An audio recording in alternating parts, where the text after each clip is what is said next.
Hello, I'm Elizabeth Makous, the Pelvic Whisperer. As a physical therapist who has had the honor and privilege of treating the pelvic floors of men and women for over 25 years, I am always on a quest to find better and easier ways to release tight muscles and fascia. And on my quest, I discovered some really cool ways to use the pelvic therapy TheraWands. So on our journey today, I hope that you will also sort of figure out which TheraWand is the best for your body's needs. First, I would like to review the use of each TheraWand, how they're intended to be used, and then my kind of cool extra ways to use them. So let's start with the essential vaginal wand, the V-wand. So this one has the pointy trigger point end. And then I went to Pelvic Therapies and I said, can we design a nice soft rounder end? Because really the main reason is because this one kind of made my patients go, no way, I'm not going to even let that near my vagina. And this one, they're like, okay, maybe. So even if this sort of starts you on your journey, this end can certainly treat a lot of trigger points very effectively. And then you can progress to this one if you had really hardcore tight muscles. Please refer to the videos already out there how to use these. The surprise use of the V-wand that I discovered when working with my patients is how well it releases myofascial and visceral tightness in the abdomen and pelvic regions. First, of course, I always recommend that you talk with your pelvic floor physical therapist. Get them to show you how they feel it's best used for your gut region, and then you can use a V-wand for your home program. Again, this teardrop end is great for releasing tight muscles in your abdomen, as well as adhesions and scar tissue you may have from various things like C-section scars, gallbladder scars, appendix scars, laparoscopies, and just even from endometriosis. This area of the body is so important to release because tight abdominals and scar tissue can really bind down your ribs and diaphragm, so it's difficult to breathe in and then exhale for that diaphragmatic breathing to help bring oxygen to your body and to help heal muscles. Just to give you a better visual of how important that tight fascia in the abdominal region is, if you can see these abdominal muscles and fascia, how they come up along the ribs and they can hold them down and bind them down, and the diaphragm, if you have any adhesions or tightness in the diaphragm, it'll also bind the ribs down. Here is a good visual of the iliacus muscle and the psoas muscle. If your therapist is releasing those, you can then use your V-wand, the soft round end, to release these muscles as well.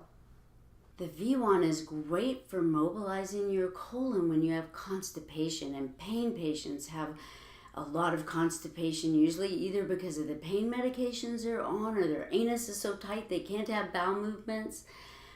Either way, go to your pelvic floor physical therapist, get them to show you how they feel is best to mobilize your colon for constipation. And then when you go home, you'll have the V-wand to use instead of your fingertips.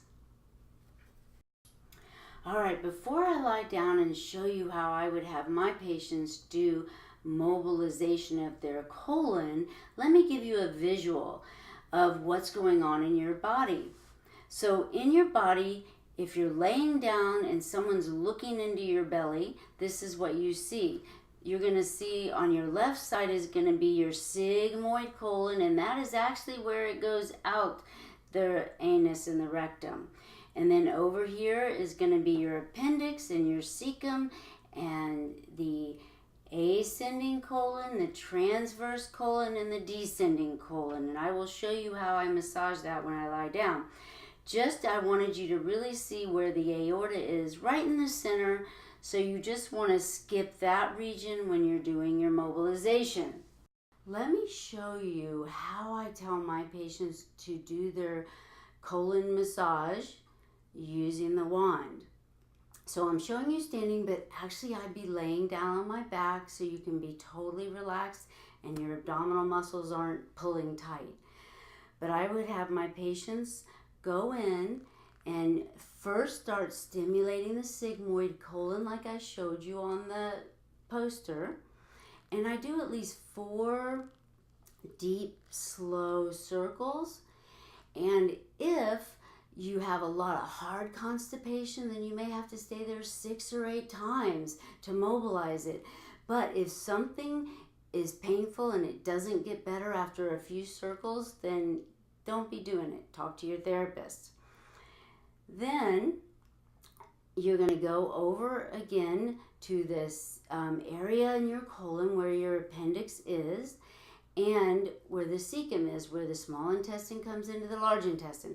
And then you're just going to do 4 deep, slow circles or more if you need to. If you do it every day regularly, you're going to want to do it at night before you go to bed because your colon is supposed to work while you sleep. So you don't have to worry about it during the day. So then you're going to work your way up, and each spot that feels tight in your colon, you do 4 slow, deep, keep doing your deep breaths, but 4 slow, deep circles. And then up under your rib here, this is where your liver is and your gallbladder. So again, be slow and careful as long as you don't go too deep and you're just listening to your body, and get your therapist to show you. And then you're going to skip the aorta and then come under here. And this tends to be where a lot of stool gets caught, up under this rib cage on the left side. And then you're going to go down the descending colon and again to the sigmoid colon, and you're good. Now again, the sigmoid colon actually comes here and is going to go out your rectum. In this region is where you're going to be doing a lot of your scar tissue release from your C-sections. So that can be done as a slow, deep hold for C-sections. Scars or any of your surgical scars around your belly button or your appendix or your gallbladder. This scar tissue, as long as you move slow and sustained pressure and nothing fast, this end is perfect for that release. All right, let's move on to the premium long anal wand. This wand has a much thinner rod, so it makes it great for anal release or really tight vaginas. So traditionally, you would use this knob end as a handle. It works nice that way. And what I do, that I have my patients use the knob end, especially if they really have tight anal sphincters or tight vaginas, and you can go a few knobs in and it'll hook into the anus, and you can just slowly push straight down and sustain that as kind of like a dilation. The same thing for really tight vaginas, and in vaginas where there's some scar tissue, like maybe a residual hymenal membrane or scar tissue from episiotomies or other surgeries, then you can certainly hook a few knobs in that tight vagina, and then you can push straight down to sort of sustain that pressure. And I found that very helpful to a lot of my patients. Now let's move on to the pocket wand. Now this wand may be little, but it is a mighty little wand. And I think it's so cool because you literally can carry it in your purse or your pocket, so you have it with you during the day. Well, why would you need that? Well, during the day, your pain may start again and you want to nip it in the bud before it becomes a problem. So you can just bring it in the bathroom with you, and I will show you on a toilet exactly how to release it.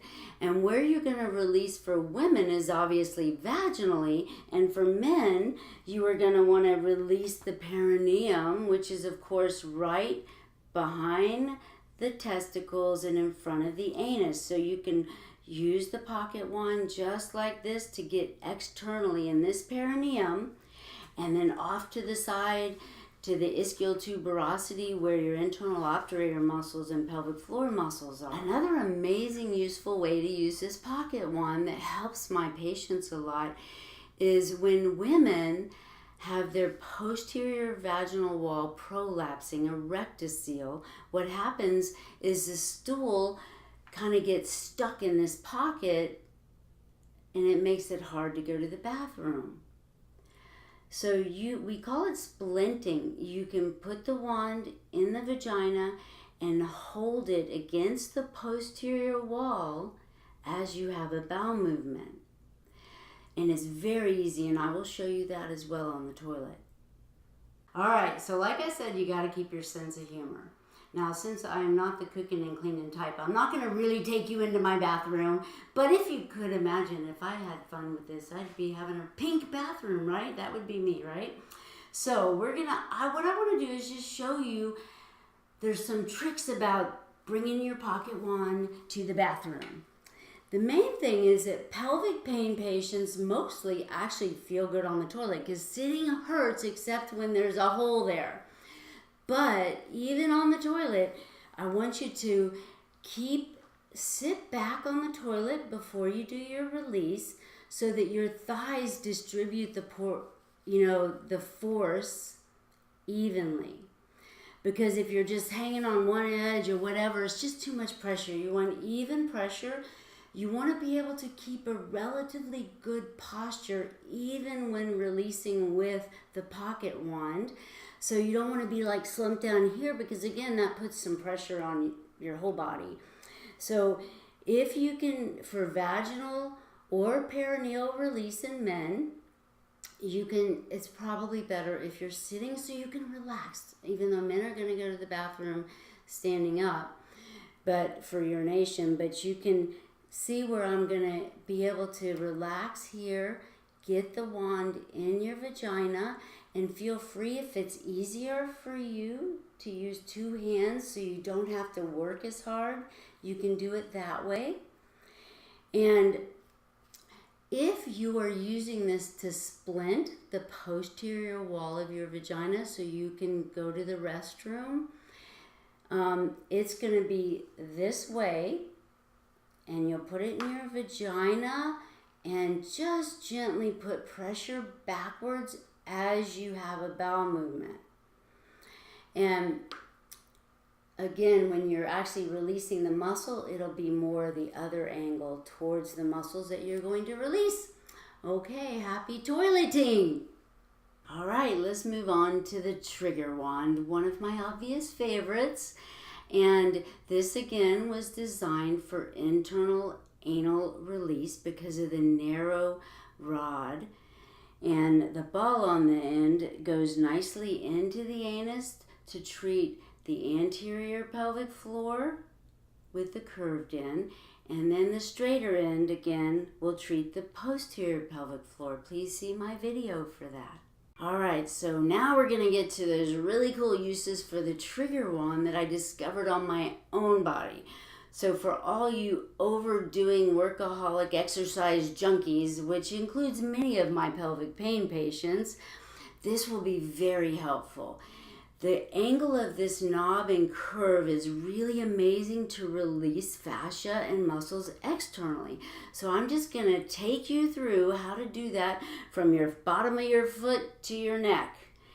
And another thing to remember is that when you're releasing externally, you do want some kind of a oil or a lotion, and I like to use lotions and oils with an anti-inflammatory property in them. Just make sure it's not too slippery or that it doesn't dry up too quick, because then it's not very easy to do these fascial releases with.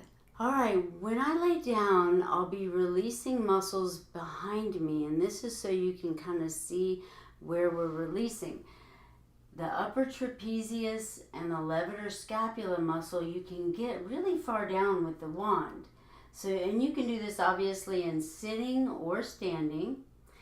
And then when I'm in the quadratus lumborum, it's really in your waist here and all of the fascia of your abdominals where they come in the thoracolumbar fascia. Then you'll be going down along the sacral border and all of your glutes and your piriformis muscle. But here I really wanted you to see how we hook into that sit bones and your ischial tuberosity, because it's helpful to see that you're really hooking into your sit bones. That is where you'll reach your pelvic floor and the internal obturator muscles. Then as we work our way down into the insertion of the hamstrings, you'll be working through the hamstring bulk of the muscles that way. All right, I'm going to take you through how to release the big muscles as we go through your body. So you may need plantar fascial work. So obviously this is a great way to really release that plantar fascia with the knob. And then if you have trouble with your calf muscles and the peroneal muscles, which I have some knee issues, so I do this every single day without fail, you can really release here and get back under in the calf muscles. So this is a great way to release any kind of problems you have around the knee. And then onto the iliotibial band, which a lot of you, I know your therapist have you releasing. This is just a great tool to really do some cross friction massage with it, because that band, studies have shown it doesn't ever really lengthen. So to fix it, you really have to do some cross friction mobilization, and this wand is a very useful tool for that. And then you can just move your wand around to your hamstring muscles. You can get the distal hamstrings this way, and then usually I'll end up lying down. And this is where I'm going to start with getting the more proximal hamstring muscles. You can bring your leg up like this and just get all that fascial release and around your sits bone again. Then a good way to get along the pelvic floor and the internal obturator is in side lying. If you have those really hot muscles and nerves with the nerves that are inflamed, you're not going to want to do like I'm doing, like this. You're going to want to do more sustained and holding pressure, and especially around the pelvic floor. So you'll just hook in, do your deep breathing, and release those muscles. And then you can just follow it up wherever you feel tight in your glutes and your piriformis. And then work your way up to the quadratus lumborum. Is really good to work on your side like this. Then you can move on up to your shoulder and neck muscles, all in here, the upper trapezius, the levator scapula. And I certainly spend a lot of time with my overused arms from manual therapy all day, releasing my neck and shoulders up in here. And I just hang out, or I'll mobilize it, I'll move my neck while I hold it, whatever works for you. The key is you should just use enough pressure where it just feels better when you're done. Even if it kind of hurts while you do it, as long as it feels better later, then you're doing the right thing. Of course, we can't forget about your adductors, because pelvic pain patients generally have tight adductors. So this is a nice position to really be able to get in there and release those adductors. You can even use this end of the wand. And the next thing I want to show you is how you could actually get in here for all these elbow tendinitises and overuse syndromes. I use my wand a lot for that in all kinds of ways, and especially for shoulder tendinitises. For shoulder tendinitises, a lot of times I'll get in here like this and release. Or I'll do this with the wand, and it works great like that. So it's really easy. And of course the other wands, if you already have the vaginal wand, that works great. And for tendinitises, this little pocket wand is pretty amazing because it's sharp and it gets right to the point of these tendinitises, and in the hand for these carpal tunnel stuff that I'm always battling too. So for all you multitasking type A people, which includes a lot of pelvic pain patients, you'll be happy to know that you can also use this for longer, prolonged stretches. if you have a lot of mobility, which probably half of pelvic pain patients are all hypermobile, so you have a lot of mobility, so you just want an easy way to stretch everything. If you're tight, then with your hamstrings, I have those patients use longer hooks. And I'll get in there and even release with my pocket wand while I'm stretching because I'm so mega multitasker. But it really is the way I actually do it myself, and it works a lot for my patients as well. Now, if you're wanting to stretch your adductors, which I can't show you too well here, but you can also use the hook because it's really easy to control and get a long, prolonged stretch and even multitask releasing, which is what I like to do. And for your quads, the front of your thigh, it's kind of a nice tool to get a nice extra stretch. So you can do this. If you're having a hard time getting a really good stretch on your quads, I like to use my hook to do that. The key is that this won't work unless you use it. So this trigger wand can be really helpful to help back pain, hip pain, knee pain, shoulder, neck, anywhere in your body, but you actually have to use it. So the trick I use for my own body, because I'm pretty darn busy, is every morning or anytime I turn on the TV, and in the morning, early mornings, I might watch the news, I have a whole pad out, and I will not do that without releasing and stretching. So that's how it works for me. And there is absolutely no excuse even during vacation because these wands are very portable. You can easily put them in your suitcase. The only thing is, if you're a little bit worried about TSA taking off with it, because everybody wants one of these, all you got to do is on the bag, this is what I do, I have on the bag that I carry it in saying for anal use only, and that is a pretty big deterrent. Another surprise use for the trigger wand, and all the wands actually, is for my cancer patients. As a certified lymphedema therapist, I spend a lot of my time releasing scar tissue from surgeries and from radiation, especially in my tongue and throat cancer patients and my breast cancer patients. In these patients, what happens is they get a lot of scar tissue either under their arm and on their chest that make it difficult to raise their arm and to move their neck, and especially in throat cancer patients. So how I have them use the trigger wand is, and I do a lot of this laying down, but they can also just hook into that radiation and that surgical scar tissue like this, into their chest, along their throat and necks. All of this is a great tool for a home program to release all that. The vaginal one and the pocket one can also be great for my cancer patients. So the V1 can certainly get under here in the axilla and along the breast, and the pocket one is really particularly great for the throat and the neck in here, the axillary region, and along the jawline.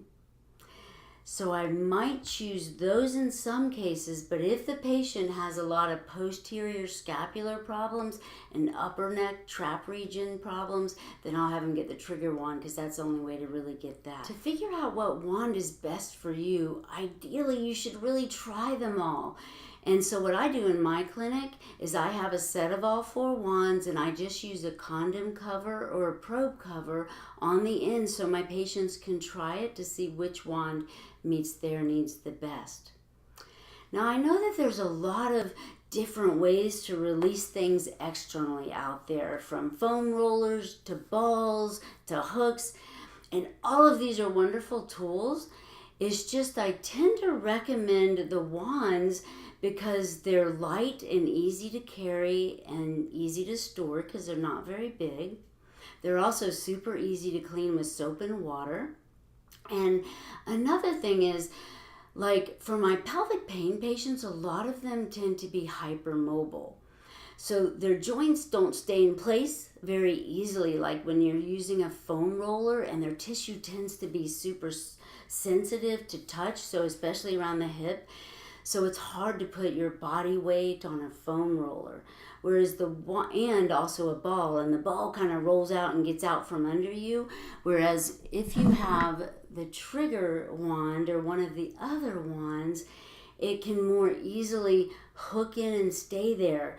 It can hook into your ITB like I showed you, or the hamstrings, and it stays there, and you're not having to contort your body and throw your joints off. So it's just another idea of what you're using is working great. Keep doing it. This is just another tool to open your horizon to try new things to help your pelvic pain. All right, I think you get the idea. These wands are useful tools for your body when used wisely. So be creative, but please be careful. And even better, get your pelvic floor physical therapists involved. Let them teach you and show you how to be safe. All right, well, be blessed and happy releasing.